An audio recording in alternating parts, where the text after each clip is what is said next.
every month. It is. The third meeting of the month is always here. We record the meetings so that if you guys aren't able to make it to the meeting, you can go and watch the meetings back online or on our YouTube channel. I'll go ahead and let Dorothy just make a quick announcement before we start. I need to go over there. Just speaking. Okay.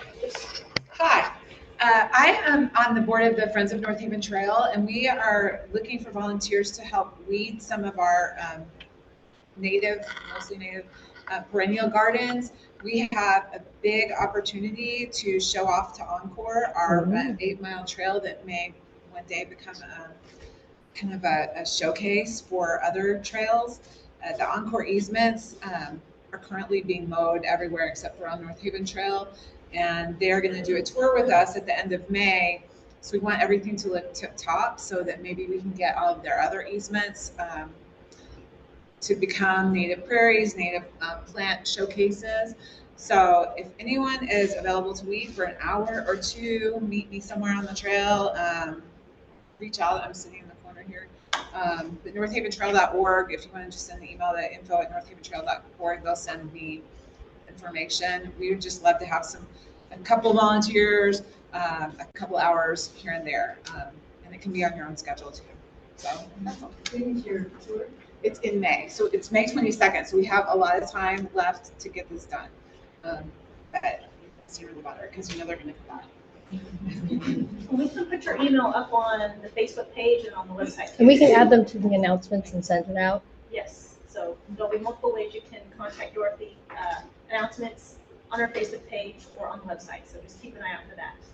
But yeah, that's a super important thing. Easements, they're consistently taken care of by Encore, so it's kind of like a built-in prairie because they mow it occasionally. So like this is a perfect spot to showcase the Texas native plants and just make these a stopover point for birds, pollinators, other wildlife. Like they can be actual sanctuaries if we just manage them properly. So this is like a really good, important thing to do. So thank you, Dorothy. That's great. Just a few announcements we have. We still need volunteers for the chapter, so if anyone's also interested in volunteering with the Dallas chapter of NIPSOT, we would be really happy to have y'all. So we need an outreach coordinator. So if you like talking to people, if you like going to events, meeting new folks, spreading the word about native plants, just come and talk to us, send us an email, and we would really love to have y'all because we get requests for to be present at events all the time.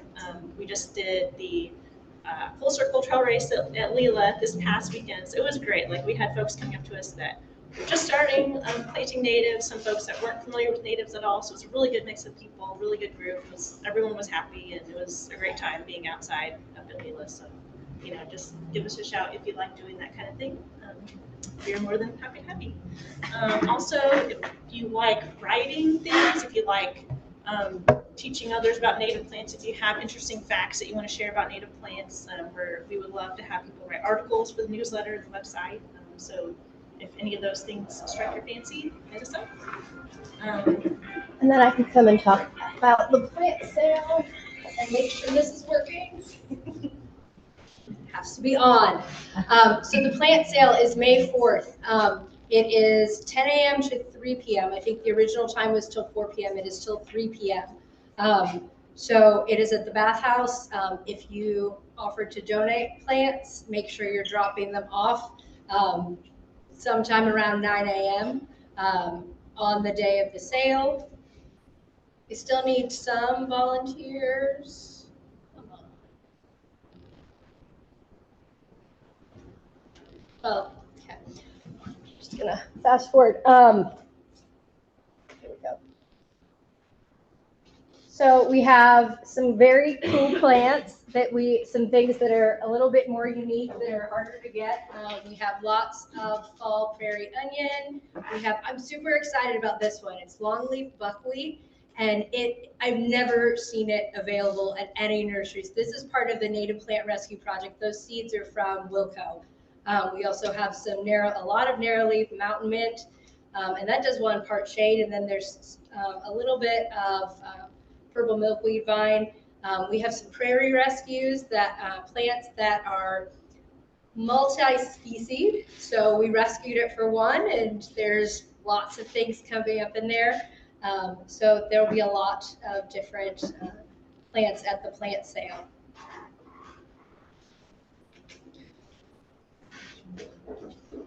Okay.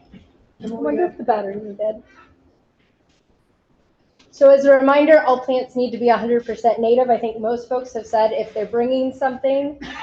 And a reminder, if you did pot up plants, we will reimburse for potting soil. So send that to Haida. And then as far as volunteers, we need some people to help with sales from 9:30. Let's see if this works. There we go. From 9:30 to 12:30, we have 3 slots remaining. And sales is just helping people find exactly what, where's Janet? Exactly what Janet's talking about today, the right plant for the right place. A lot of people come in with their problems and you get to help them find solutions. We also have 1 cashier slot remaining in the morning and the afternoon. And then do note for folks who signed up for breakdown, it was 4 to 5. And now that it ends an hour earlier, it's going to start at 3. So do note that time change. It is now 3 o'clock until it's broken down. So it may not even go until 4.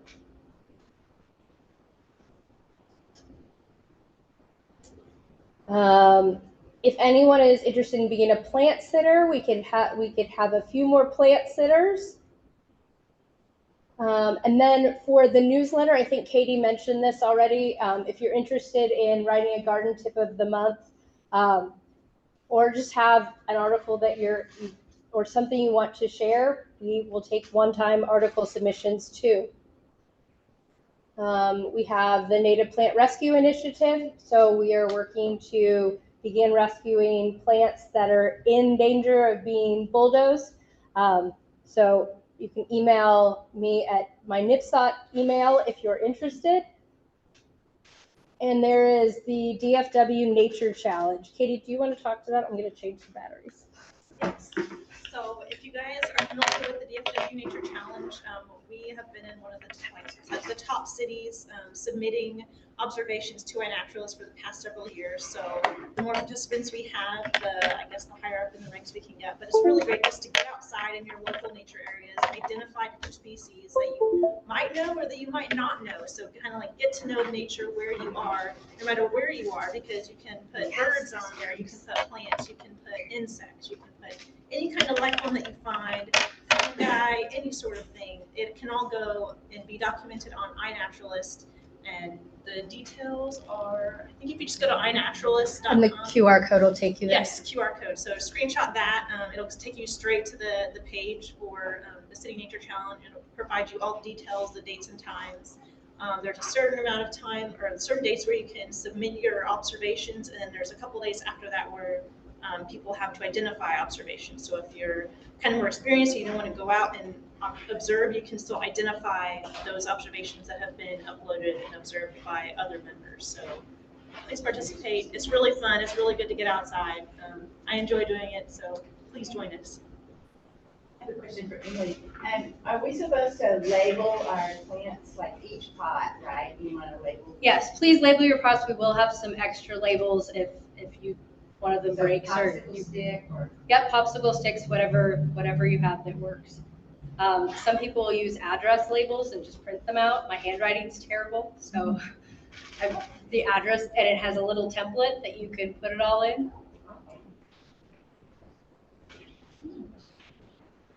For the Nature Challenge, do you have to go to a certain spot on iNaturalist, or are you just anything that's?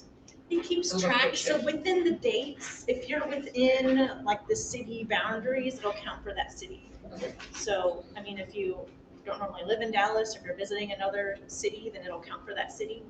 Don't go to Houston. Last year. Same with that. Yeah, so DFW go. Other questions? I'm gonna let. So 2 quick notes. Climber has their spring tours, and they have a few more this year. So there's one April 27th, another May 18th, and then the late spring tour is June 1st. And Climber is never open. So going on these tours is great. Brandon Belcher is fantastic. He will talk to you forever and you will learn so much. He studied invasive plants for his master's. So ask him invasive plant questions and he has a wealth of information as well. To RSVP, you need to email him and let him know that you're coming in there.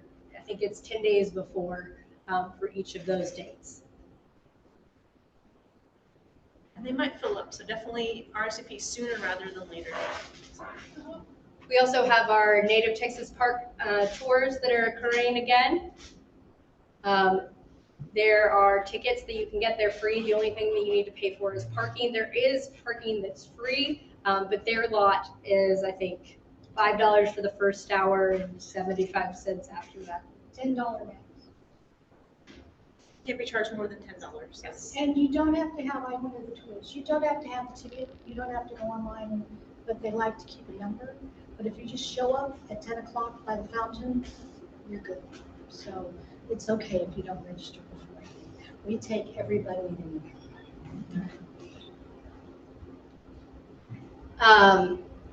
Scissor Tails and Cocktails. So Jay, who used to write the newsletter, is actually one of the chairs for this. This is a really fun event. They have 2 events, one in the fall and one in the spring. This is their spring event. They usually do nature walks at night, so you get kind of dressed up. If you wear a backless dress, bring something to cover your back or lots of mosquito spray, because I had 37 mosquito bites last year. But it's a really great time. It raises money for some of their different initiatives and allows them to do a lot more outreach. Through this and the fall event, that was one of the ways they were able to offer free admission to everyone. I'm trying to figure out what it is right here in the middle. It's a Astragalus crassicarpus, so that's the flower. Ah, That does look weird, it's really big. Ground plum. Ground plum, yes, sorry. It's a lovely ground type of native plant. Growing on, I think, a rocky slope like that. What's the botanical again? Astragalus crassicarpus. And then this weekend, there's also the Chalk Mountain Ranch Prairie Tour, and this is in Glen Rose, and you can meet at the Brookshires. This is through Fort Worth and Pat. Jeff Quayle is leading it, and they have, I think, Glen Rose yucca and some other kind of uncommon plants there. And this is an NPAT easement. And then this Saturday is Introduction to Native Landscapes at LCP1. So if you haven't taken the class, sign up. I think there are still a few spots open, maybe? Yeah, I mean, sure. Okay, so there's still some spots, so like, this is your chance. If you haven't taken the class. Saturday is online, and then Sunday is the walk at Native Texas Park. And if you want to actually become certified in all 4 levels of the NLCP classes with NIPSA, you have to have level 1 first. So if we offer a different level in the fall, you can't take that until you take level 1. So if you're thinking about taking more classes, go ahead and just sign up now and take the level 1 and get that finished. So Yeah. Since it's online on Saturday, is it recorded to watch later? no. no, No. like you have to be present that weekend. Okay. I think. And then we also have the Dallas County Master Gardener's Garden Tour. This is in East Dallas. And it is mostly native plants. May 18th, 10 to 5 p.m. You can get tickets by going to either dallasmastergardeners.org, more information on their Facebook, or scan that QR code for dates and tickets. I think you can also buy tickets at the houses. But it's $4 more. Yes, so save money. 18 online, 22 at the door. Is this all on the website? The Master Gardener says. Oh, I should- on the website. Oh, yeah, all emails. We will be sending these out on Monday, like by next Monday at the latest. We'll make sure, I haven't looked at the website in the last 4 days. on the website. Okay, Okay, they will be. Yeah. So you can go either follow the QR code to sign up now, and it will be on the website. Immediately pass on the information. okay. All right, any other announcements before we? Yes. Yes, okay. And here is the clicker? Oh, I'm not gonna click. Yeah, I'm just gonna make sure. I'm not gonna. Janet. Okay, as you know, long ago, we had the opportunity to participate in purchasing signs. There are member signs for our chapter or for as a member of the NIPSOT. We also have them in Spanish and English. Now, these are $18. Not to confuse you guys, but we didn't want to pay sales tax, so we are just passing on how much they cost us. So it's $18, but they now have a really cool new one that's $20. And that again is just our cost. I believe if you look at the American Seed catalog, they list these for $29. So we will have these at the plant sale. We have them here right now if you wanted to buy one. They're a great gift, they're perfect. So we'll have them available. And again, we're only doing it for cost, so we don't have to deal with the sales tax, blah, blah, blah. So it's all over here if you need anything. And if you have any questions at all about the Bush Center, scheduling a tour for any of y'all or a group that you have, let me know because I can coordinate that. Right? Thank you. Anyone has any questions at all ever, feel free to send us an email. It's on the website, and someone will get back to you. Can I have one more question? Yes, one more question, go ahead. I have plants ready to go for the sale, but I'm not gonna be here that weekend. Okay, How can I get them or? coordinate with one of us before you leave here Okay. today, and we will work out either picking them up or if you can drop them I can off, drop and then off we'll take care of them until the sale. Okay, great. Oh, like 2 or 3 plants. We'll go ahead and introduce our speaker for this evening. Janet is a recovering plantaholic who considers the master gardener, master naturalist, and native plant training as her 12-step program. She specializes in creating attractive landscapes that conserve natural resources and money, are good for the local ecology, and attract bees, butterflies, and birds. She loves helping others discover the thrill of having their own nature channel out of their windows. Please welcome Janet Smith.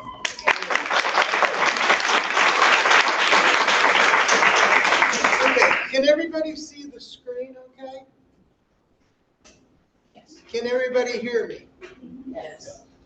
Okay, and I'm on the Zoom. Okay. I kind of feel like I might be preaching to the choir tonight because how many people have heard of Doug Tallamy? Okay, how many people haven't heard of Doug Tallamy? Okay, you're my target audience, right back there. So how many of you have read the book or watched a video on YouTube? A lot of you. I've heard him in person. I have too. I've got to have lunch with him back in 2014 after bringing nature home. Okay, this might not be new information to some of you then, but I developed this talk and I called it this because most of my speaking is through the Master Gardeners because they have a very active speakers bureau and a lot of clubs come to them for speakers. And there's a lot of salesmanship in titles I learned early on. So I named it this because I want them to kind of think I'm going to talk about their yard. And then once I get them in the audience, I'm going to do a couple slides on that. And then I'm going to go into my message. But, some garden clubs wouldn't choose a talk called Nature's Best Hope. So it's all in the market. So I love this slide. And I hope, can everybody read it or do I need to read it? Please read it. The man says, I keep my lawn mowed, watered, and weed-free to show that I'm a responsible person. And I think of him, he's the perfect 20th century person. But it's 2024. We're almost a quarter of the way in the 21st century.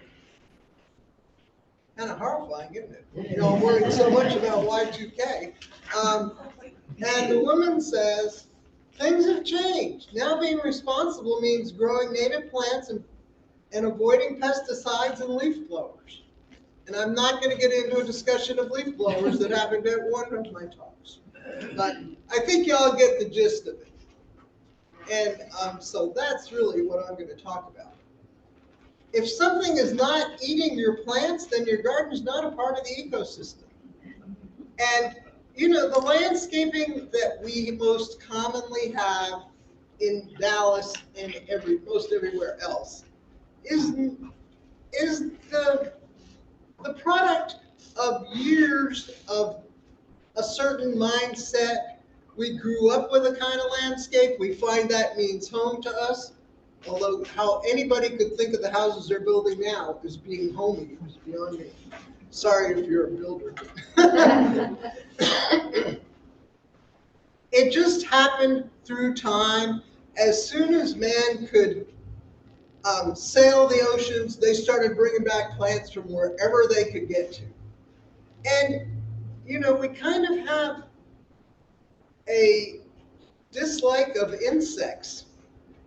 And that's kind of been instilled in us. You know, little kids love insects, and at some point, all of a sudden, we're, you know, and I'm a typical girl. I used to chase my older sister with fishing worms that my brother would give me. And then came the day when I didn't want to touch it either. But we've got to get over that and accept that you need to support the whole natural environment and not just have plants that you perceive look good and don't have bugs on them, because nobody's benefiting from those. So we're in the middle of the 6th great extinction. And when I heard that, that was pretty horrifying. And the previous one is when the dinosaurs disappeared. So this is a big deal. The others were all due to natural causes. This one's man-made, and it started with the Industrial Revolution. So at least my generation is not responsible for it. It already started before us. But we certainly have added to it. And I remember, I swear, on Sunday nights after the Walt Disney World show, whatever came on next was sponsored by Dow Chemical. Better living through chemistry. You know, and all us little baby boomers took that way too seriously. And we've learned that maybe that wasn't the best way to go in many aspects of life. But so we've got to stop feeding this extinction and try to reverse it if possible. So from this book, 2/3 of wildlife has disappeared since 1970. With about one exception, as I look around the room, I think we were all born in 1970. Maybe not you back there in the dark shirt. Not right. No. But the rest of us, I mean, I remember that. I was an adult in 1970. 1937. So we've got to reverse this trend, and we are nature's best hope. Another book that's wonderful about this sort of thing is Amy Martin's. You know, we had Amy speak here, I don't know, 6 months ago or so. This is her book, Wild DFW. The beginning of it is all about our different ecosystems and what grows here and what doesn't. It's a wonderful explanation of what happened here in the past and needs to happen in the future. So our country was developed by people that had to fight to survive. You know, as all those settlers moved west, there was a lot of things that could eat them. And they had to kind of cut down trees to make their homes and things. And, you know, they were in war with nature to survive, but the war's over. You know, and the U.S. likes to do reparation with countries that get destroyed in wars. Well, we need to be doing that with our own country because we've destroyed the natural areas and we need to rebuild them. So how did we end up here? We thought nature was optional. We thought we couldn't coexist with it. In reality, we have to coexist with it or we're not going to survive. And we left it to the experts. Well, we've got some experts in this room, and we're telling you, you need to do your share. And by the fact that you're here, I believe you are. out of the mouths of babes. If somebody can't eat it, why do you grow it? I try not to have anything in my yard that somebody's not going to eat. And in my home in the front yard, I admit I have 2 hybrid nandinas that I've had there for 20 years. They've got wonderful winter color, so I leave them, but they don't produce flowers, they don't produce seeds. So at least they're not being propagated over in the green space across the street from me. But every year I look at those and think, should I take them out? And they're on the slope and they're going to be hard to deal with, so they're still there. So every landscape should do 4 things: support pollinators, support the food web, manage the watershed, and sequester carbon. If you ask the average homeowner what a landscape should do, they probably would say, enhance the look of my house. And I'd say in about half of the houses it does, and the rest need a little more imagination. Remember, the dullest landscape requires the most maintenance. And when I see them in my mid-century neighborhood, where they redo a house, paint it white, and pull up all the landscaping, and leave it with grass and a few 1-gallon size plants, Boxwoods. all you're going to see on that yard is the grass. They've got to keep it looking good. And most of them way overwater it, of course. So lawn does none of the things that a landscape should do.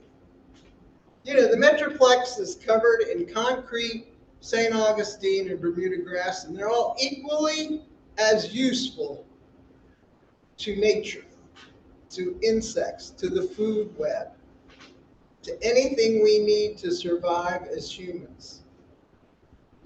Grass natively looks nicer than concrete. It does absorb some of the heat. We don't need any more concrete, that's for sure, but we don't need any more grass lawn either. So shrink the lawn. Think of it not as wall-to-wall carpeting, but of area rugs. Instead of thinking, oh, here's my whole yard, it'll all be grass, but I'll put a little bit here and I'll put a little bit there, and you think, where do I really need grass? And that's where you put it. And it could just be a walkway or something. If you're always walking through your yard this way, you want a path. That path could be grass. It could be something else. But, if you've got dogs, you might want grass. And of course, if you've got kids, you might want grass. But we need to get people to stop thinking that grass is the default and make plants, native plants, the default, and only put lawn where it's needed or desired. We need to remove the invasive species. Oh, well, I have some of those in my yard too. I planted Vitex before it was reported as invasive. I've got, what's that really invasive one we're always pulling out? Ligustrum. Privet. I have a mental block against that name. I have a huge ligustrum tree that blocks the view into my bedroom and stuff, so I've left it. But every year I feel guilty about it, which I know doesn't do any good, but if I sell that house, I might cut that tree down before I sell it.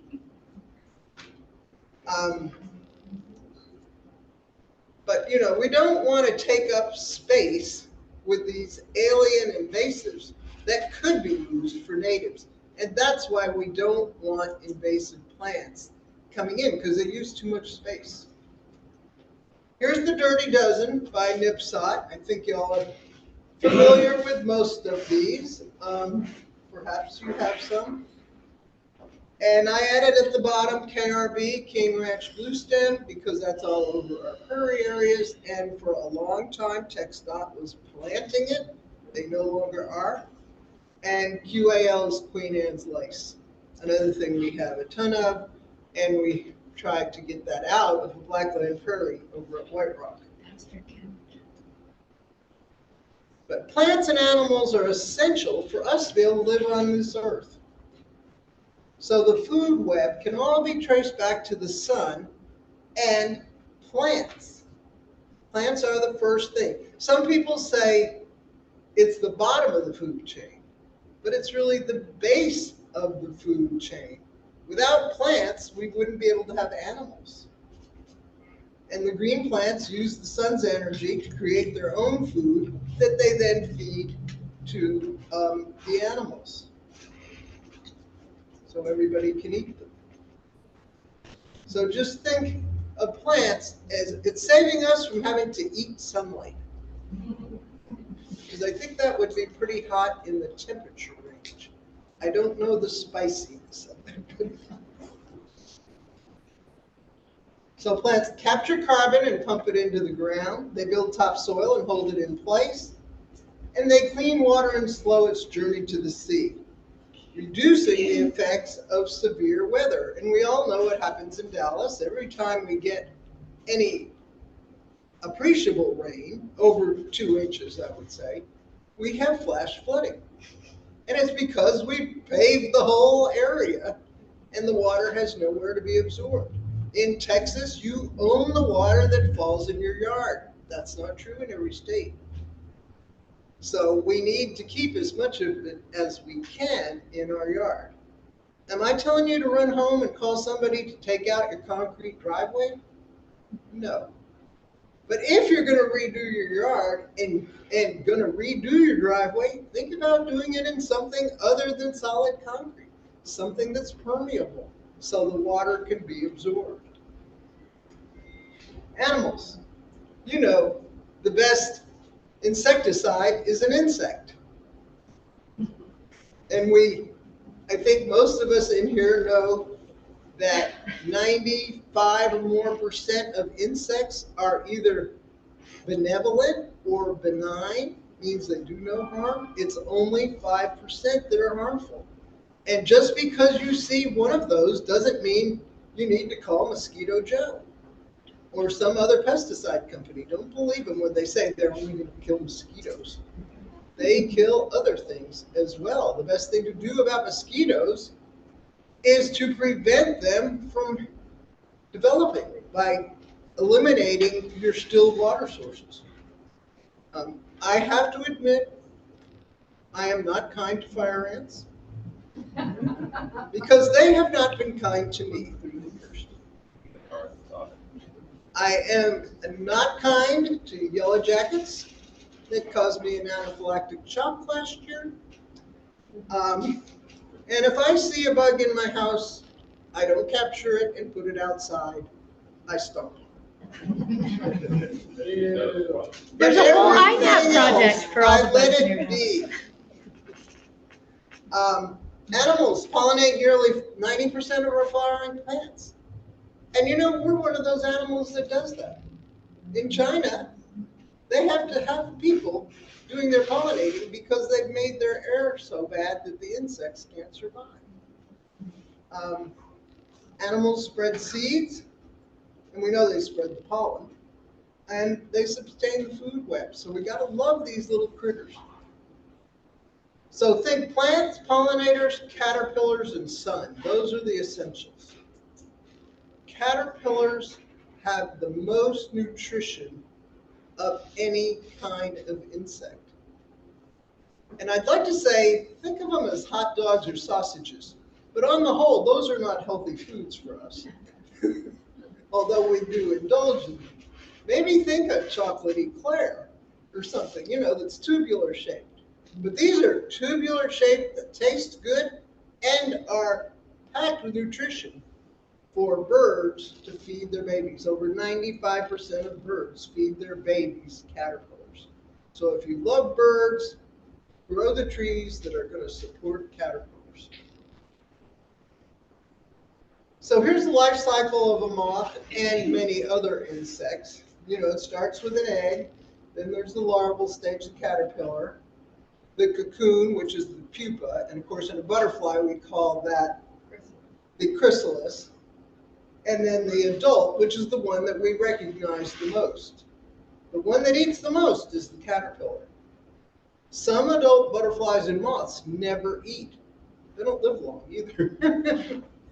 But we need all of them, and we need to provide the food for them. So caterpillars are eccentric. They're big eaters. They have soft bodies full with food. Enchilada. I'm thinking all these things because I haven't had supper. And I'm probably going to have some enchiladas after this meeting. They transfer more energy from plants to other animals than any other type of plant eater. And the health of an ecosystem depends on the health of the caterpillar population. So today I was looking through Nextdoor because last week I said I had jigsaw puzzles to give away and I wanted to see if anybody wanted them, which everybody got their fill of them through the pandemic. But if you want any jigsaw puzzles, see me later. I got plenty to give away. I will not accept them back into my house because I have a cat that knocks things off. So I do my puzzles now. But anyway, how did I get on to that? Next door.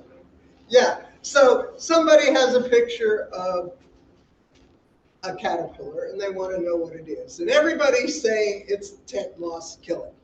You know, it's going to put up the big tents. And a couple of sane people say, no, these aren't tent moth caterpillars. They're another kind. They're fine. Don't bother. And I thought, you know, that's a typical reaction. When Nextdoor started, everybody in my, not everybody, people got enraged when there was a coyote.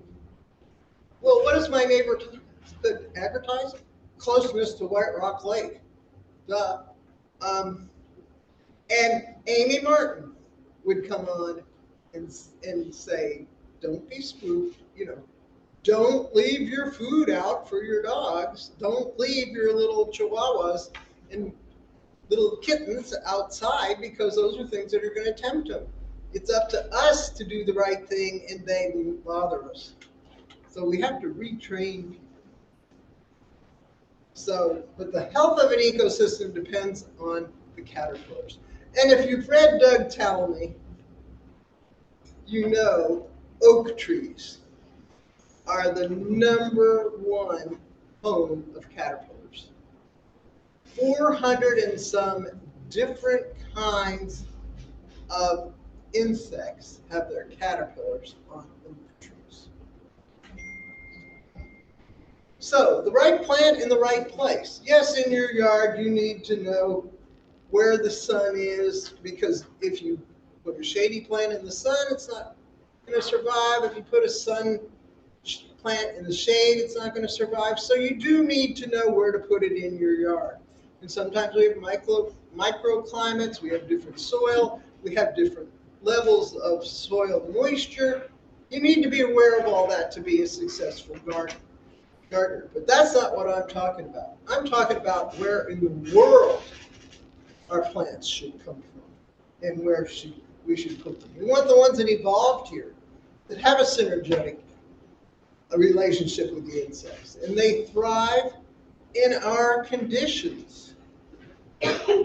So where do our plants come from? So I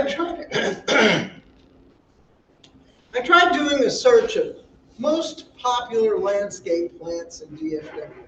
And I got nowhere. I was not finding anything I wanted. And I thought, who is somebody that has had a lot of influence on landscaping in our area? Neil Sperry, whose book somebody gave me one. But when I became aware of things, I thought, I'm not reading one more word of this book because he doesn't get it. So I went out to his website and just looked at the plants that he recommended. We're not going to go over all these plants, thank God. But the green ones are native, the red ones are not. So on the trees, he does pretty well. But look at the smaller plants. Don't see too much green on there. What have we got? Hollies. Wait, these are the trumpet best? creeper and crossvine are the only natives on his shrubs, ground covers, and vines. That's pitiful, isn't it?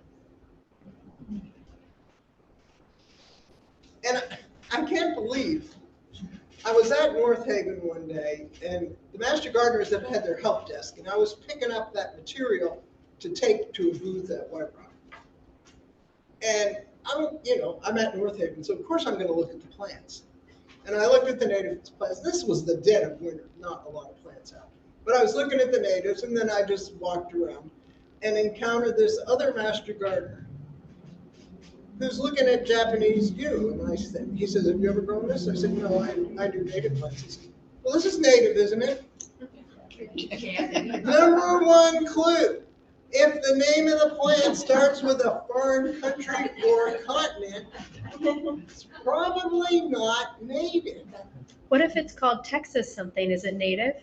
Maybe, maybe not, but you got a lot better chance. I got fooled by Vitex Yeah. because it says Tex in the name. But, so just a hint, Asian jasmine is not native. Whoops, that's another one that's in my yard. I'm trying to get rid of it, but not in my lifetime, I think, because that thing thrives. I never do anything nice, but weed eat it down, and it just thrives. So we want the keystone plants. Those are the ones that support the most life and wildlife. So we've got to be on the lookout for them. And these are the keystone plants for our area. And I was surprised to see oaks as number 2 because I read Doug Tallamy and oaks are number 1 in his book. But in our area, goldenrod is number 1. And so many people don't want to grow goldenrod. I'll talk about goldenrod in a minute. Let's go through. So we have oak, sunflowers. You can read the list. So most of them are ones that we're familiar with.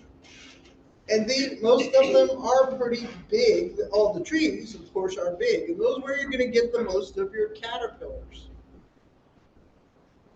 And sunflowers are such a good pollinator plant for both pollen and nectar. So goldenrod, everybody thinks it causes allergies. Lots of people do. But it doesn't. That's ragweed, which is an entirely different plant that is wind pollinated. This is animal pollinated, so the pollen doesn't get loose in the air. And it blooms in the fall. It needs medium water and wet soil. I have never planted it because it gets huge. And, I don't have a big yard. And the garden that I oversee at White Rock doesn't have the space for something the size of a goldenrod. But in a lot of our areas, like 12 Hills has got a lot of it because they've got it's the perfect place for it. George Bush Laurel Bush would be a good place for it, where they've got expansive space, or if you've got a large property. Yes. But there are so many other species of goldenrod, like other than just tall goldenrod. There's shade goldenrod that is small and has these like lovely yellow flowers that like go in like an arch shape. And there's old field goldenrod that's 2 or 3 feet tall. They're friendly goldenrods, and they have that same like ball of insects that they attract, and they don't take over places. So there are other options other than the Canada and the tall one that are exuberant. Will we have any in our plants though? Yes, we have shade goldenrod, Solidago, Cassia, and then Nemoralis. And I think we do have What's the species of the shade one? Cassia, Caesia. Wonderful. So now we know where we can get some good goldenrod if you don't have a lot of space. Back house made for it. So you want to plan for the specialists because the generalists will eat from them too. And the specialists, the ones that host most specialists are sunflowers, goldenrods, and asters. And fall asters, my God, do you ever see a flower that doesn't have a pollinator on it? Those are just covered. So be generous with your plantings, have multiple of each, but sure, like our signs say, diversity. We want a wide range of plants. Let's not cover the whole yard in Bermuda grass and red tip photinias. How we used to do that. We used to have hedges. Now when I say Casalinda, probably 20 years ago, re-landscape. They put in all the right plants. They had Texas sage and knockout roses was a lot of in their area. And then they cut them into hedges. And when I'd go over there and I'd park facing the Texas sage, and say, oh yeah, I know this plant, but I don't know it when it's in a hedge because I like the shape of it. And, I think I hope that landscapers beyond hedges. And so that we can let a plant be itself and grow to what it wants to and really look at how much space it's going to take up before we plant 5 times more of them than we need, like most landscapers do. It kills me when I see somebody plant 5 lantanas in this much space, Well, that was a waste of 4 plants and the money to plant them. So plant trees in threes so they can intertwine their roots and support each other. They won't get as big, but most of those big canopy trees are too big for a lot of our neighborhoods. I mean, my neighborhood and my yard are filled with these huge trees, and every time we have a big rainstorm and windstorm, somebody's car gets crunched or their house because the trees are way too big, 2 or 3 times taller than the houses. Now that they're building 2-story houses, maybe you can get taller trees, I don't know. Don't spray pesticides. We know there's other ways to get rid of things. Weeds are pesky. Anytime you've got plants, you're going to have weeds. But look at the weeds. They might be something that you want. Just because your neighbor thinks it's a weed doesn't mean you do. That's the definition of a weed. Something growing where somebody doesn't want it. Well, some of the things growing in my yard, I want there. But my neighbors all think it's weeds. And I love frog fruit and horseherbs. You talk to a master gardener about those, oh my God, they say, oh my God, I pull that every time I get it because it's going to take over my yard. And I'm thinking, That's great. yeah, take over your lawn, yay! Janet, in addition to not spraying pesticides, you should mention that don't use synthetic fertilizers because they kill the ecology in the soil. Thank you for mentioning that. I'm organic by default. I put nothing down. My soil was prepped correctly and I don't use anything. So I don't even think about that. So I'm glad you mentioned that. I need to add that. Help conserve the insects. This is my little bee house. Look how many bees have used it as their nursery. It fell off where I originally put it, and I have a table by my back door, and I just put it there, temporarily 3 years ago. You know how that goes. Yes, I have pots of plants that have rooted themselves in the ground. And last year was covered in bees all the time. No interest in me whatsoever, but I'm so proud. I'm gonna be a bee mom. I haven't seen any emerging yet. This is good for caterpillar pupation sites. Did you ever think about what happens when a caterpillar falls out of a tree and it lands on unfriendly terrain? It's gonna die. But you can put stuff under your trees to make it a soft landing. And so you can have a fallen log or tree stump so they can bore into it and pupate. You can use leaf litter leaf litter instead of store-bought mulch. But, and you can have lots of plants. If you have ground covers, that helps. But you don't want them falling out of a tree onto black lava rocks. That's not too friendly. Those are at least somewhat smooth, but you kind of get the drift. If you're going to support the caterpillars, you need to provide a good home for them. So do not fertilize. Yeah, most native plants are adapted to our native soils. Add finished compost. Compost, compost, compost. 50% of fertilizers are washed away anyway. How often you're talking to your neighbor, oh, it's going to rain tomorrow, so I guess this afternoon I'll put down my fertilizer. Why do we have algae blooms in our lakes? Just because of that. It runs off into the streams, into the lakes, and creates problems. And into the oceans, it creates problems. So network with your neighbors. I feel like I'm preaching to the choir with a few exceptions that I hope are going to join the choir. But we need to get the word out. And I try to get the word out whenever I talk to people. And when I checked my email Saturday morning, I had a message from a woman who had heard me speak to the McKinney Garden Club. And my topic there was year-round blooms with native perennials. And even in McKinney, I said, desert willow is a lot better than crepe myrtles, since McKinney is the crepe myrtle capital. But she said the first plant I talked about was four-nerve daisy. And those of you that know my yard know why I talk about that. How many hundreds do I have? Too many to count.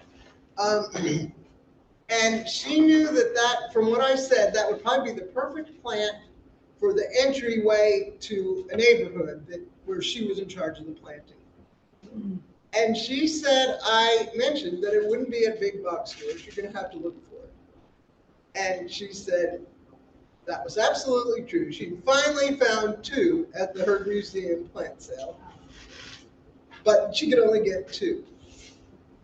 And but I hope she has a good experience with it. Those of you that don't know, I planted 6 or 8 at each end of my front yard, which is totally planted, not grass. And it's delineated by a driveway on one side and the alley on the other. And when I could no longer kneel comfortably after I shattered my kneecap, I didn't want to do annuals anymore. So I put in four-nerve daisies. I don't know, 5 years later maybe, my parkway on the other side of my sidewalk is full of four-nerve daisies that planted themselves. I never watered them until the summer of 22. And then I watered them in the summer of 23. We thought summer of 22 was bad, and 23 taught us, no, it wasn't so bad after all. I deadhead them with a weed eater. They're growing in unimproved soil, covered in landscape cloth 20 years ago, and covered in decomposed granite. And in that health strip, I have hundreds, I have counted, but I stopped at 100. Four-nerve daisies, Blackfoot daisies, yucca babies, and usually some coreopsis, and 1 or 2 larkspur, seeds of which I planted 20 years ago, and they're still coming out. How lucky can a gardener get? So network with your neighbors, use social media, concentrate on particular species. You're probably not going to entice people a lot by telling them they'll get more caterpillars. But if you tell them they'll get butterflies, maybe that would be something they're interested in. And monarchs have become the poster child for pollinators. So how can you not like monarchs? So you can say, well, the way to do that, and you don't have to tell them all the non-native plants that would help with that. Just tell them the ones you want them to know. and point them out in your garden. And if you've got multiples, oh, here, we can dig one up for you. You know, encourage them that way. You know, you've got to entice people into this. You can't lecture them into it. So, you know, talk to your HOAs. How many are in an HOA? Not too many. Yeah. I'm luckily not in one. But, you know, you might be able to make some inroads with them. Some suggestions are to label your plants, then it's something you wanted, it's not a weed. If you've got a big expanse, a large bed of them, put a walkway through, a delineated walkway so it looks deliberate, because it is deliberate. There's several things you can do, but it can be a challenge. And one friend of mine out in Carrollton said her HOA requires 75% of the land to be in grass. So she has a pool in the back, so she has limited places to plant back there. But in the front, she started enlarging the beds along her house, and they nailed her because since she can't grow grass in the backyard because of the pool, her whole front yard practically had to be grass to keep the 75%. And her HOA needed 75% of the homeowners in order to change a rule. They never had more than 30% participate. So there's no way they're getting 75% of the homeowners. So she was stuck. I would say move, but that's not always an option. You can participate in the Homegrown National Park project. And that is something that was inspired by this book that Doug Tallamy talks about in here. You know, in Texas, we have 95% of the land is privately owned. That's more than any other state. In the US, it's just 78%, but still, by far, most of the land is privately owned. So it's up to us, the private landowners, to make this happen. So if Americans replanted half of their lawns with native trees, shrubs, and trees, typo, we would have more wildlife habitat than all the national parks combined. So I suggest to people that they start striving for that. Most people aren't going to dig up half their yard at one time. But, you know, when you enlarge a bed, put in natives. If a plant dies, put in a native. There's gradual ways to turn your yard. If you see, you know, you got a section of your backyard that's just there, nobody's using it or anything, string a wire across it and let the birds sit on there. Feed the birds, let them sit on there. Pretty soon you'll have a field of sunflowers. We all know what happens under those fence lines. So here's the Homegrown National Park website. And, you know, proclaim your activism. One way is with our plant signs. You can join Monarch Watch and become a Monarch way station. You know, they tell you what you need. You need some milkweed and some nectar plants. You can become a certified wildlife habitat. All of these are things that have steps that are pretty easily achievable. And then you can buy the sign and put up in your yard. Be another good one for the HOAs. Become a citizen scientist. Some of you might have heard the iNaturalist conversation going on earlier, and you know it was mentioned in the announcements. It's a great free app. You take a picture of what you don't know what it, you know, something you're unfamiliar with, and usually in 5 seconds you've got an answer of what it is. It's wonderful. And sometimes it's the guy the man or woman who's getting their PhD on this species. And it's so cool. And they have all these things to say and you can just learn so much. Yeah, it's a wonderful tool. And one that I've used for years because I'm a hummingbird and monarch lover. And so I'm always tracing their migration. And you can do that on Journey North, and you can report when you see them. That's how it gets populated.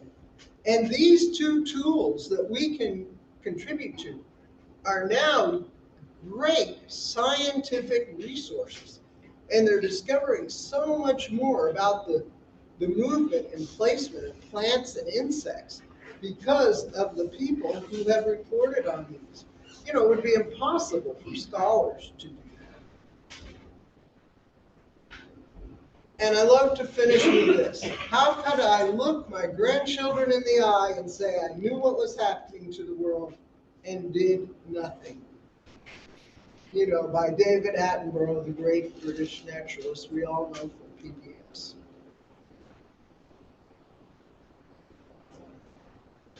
So remember, we are nature's best hope.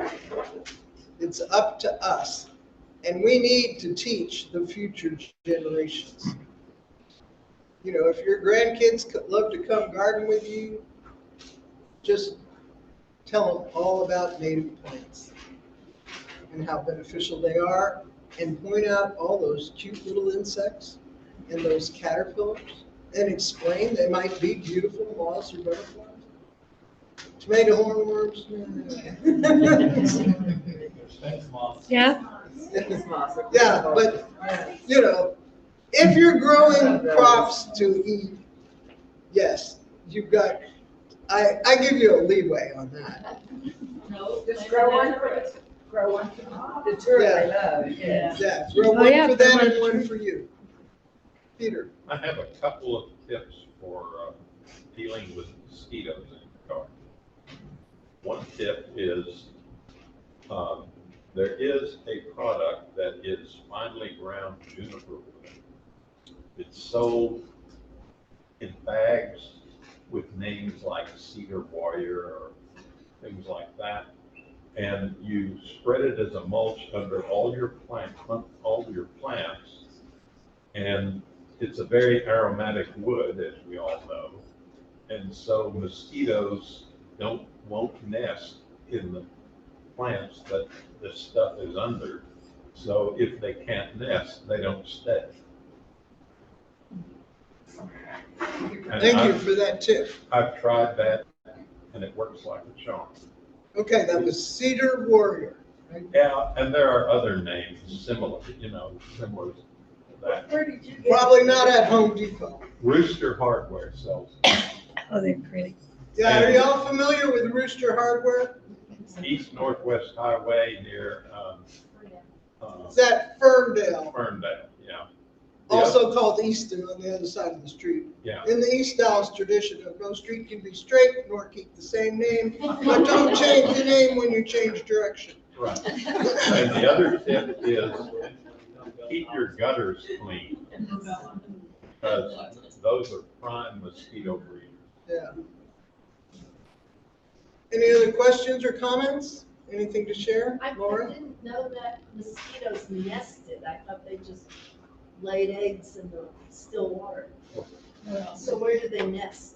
Yep, on the underside of plant leaves. So that's where they hang out. Uh-huh. Okay, thank you. They gotta go somewhere until they come out at dusk, to Yeah. bite us. Anything else? If you've got any, please, I'm serious about this. If you saw anything in here that you think could be presented better, please let me know, because I'm always trying to improve.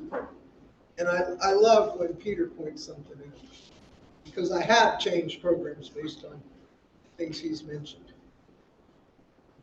I personally would love a little cheat sheet for myself of talking points when I'm talking to neighbors, because I get a lot of people stopping now. And one neighbor put in a pistache because it's to honor her dead dog, and I can't talk her out of, why not, flame leaf sumac, So very. But I'd like not just the easy way in, but a couple of succinct points that say, this is for your children and your grandchildren to make these changes in your life, But I'm not good at just coming up with them if I memorize a set of. Yeah, you need an elevator So talk. say, maybe something like that we could develop and have a place to download it or something like that. Lauren, why did you start growing native plants? 2 years ago, But why? because I went on a prairie walk with Randy Johnson. And what did you see? What did you like about that prairie walk? Well, he just opened up my mind to what will happen if I don't go with this direction, the horticulture or something.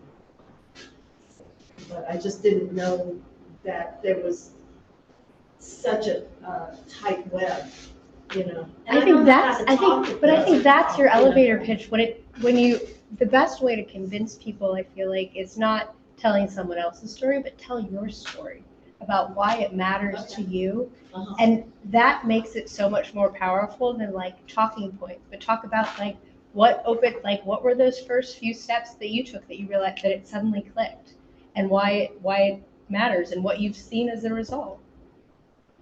Butterflies in my yard. Yeah. Which reminds me, among the announcements, I don't remember hearing one for Native Plants and Prairies Day. We talked about the plant sale, but we didn't promote the Yeah. whole event. Yeah. And Sorry, I that's had that on thought. Saturday, And- May 4th at White Rock Lake at the Yes. bathhouse. And there are guided walks through the Blackland Prairie. And those are such an eye-opener if you've never been on, like the effect it had on Lauren.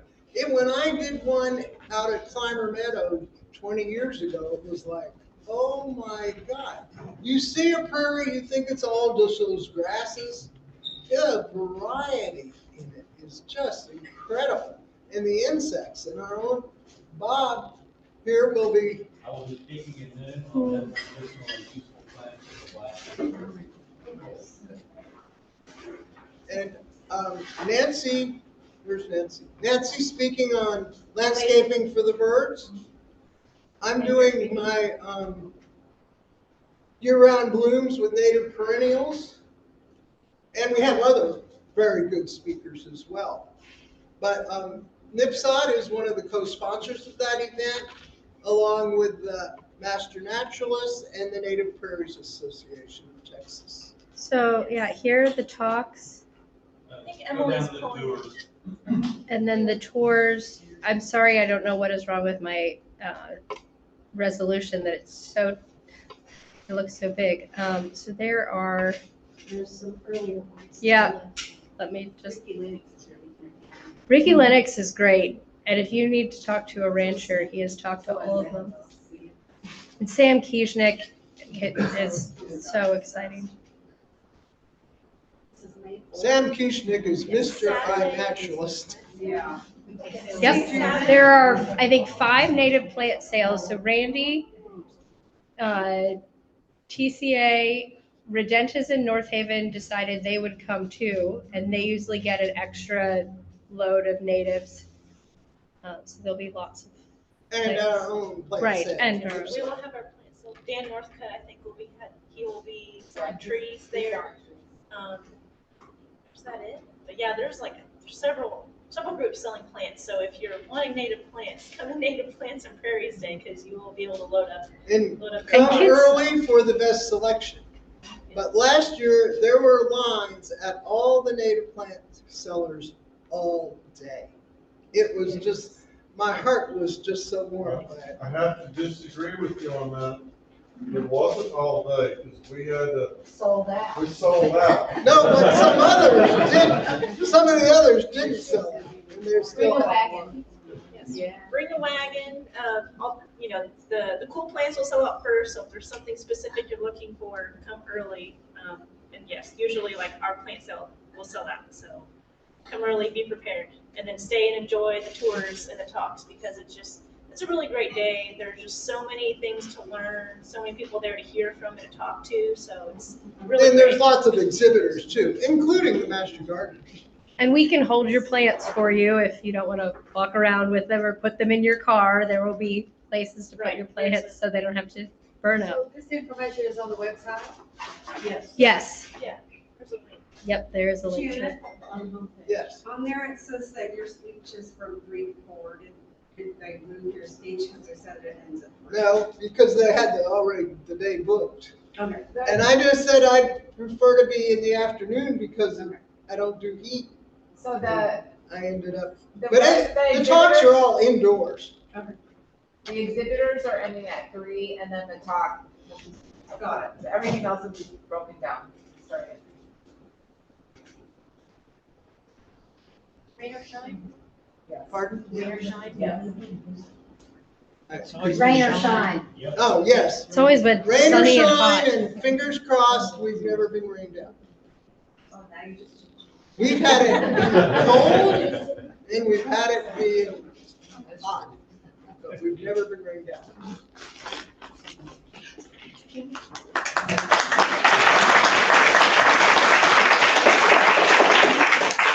Remember, if you got any suggestions for my talk, let me know.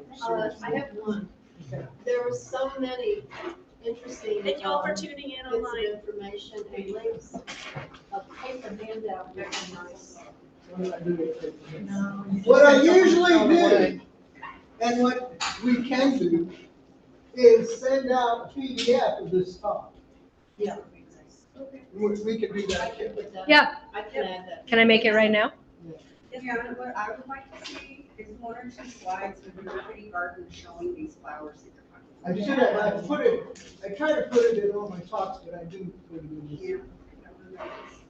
For those of y'all that are here, we have some freebies that people are giving away. We have some Maximilian sunflower divisions that y'all can pick up, some empty pots, and then bluebonnet seeds. So if anyone feels like. We also have one edit, Lois. I think someone's email wasn't very clear, so if you wanted the newsletter. Come over, make sure I have your email right, so. Thank you.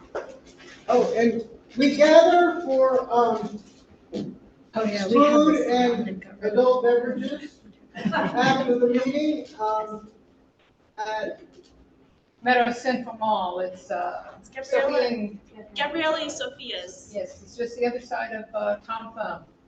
Right, so you just go down Royal, take a left at Central, and when you see Denny's, turn in the parking lot. It's just before you get to Meadow Lane, which is the next street south. Next major street south.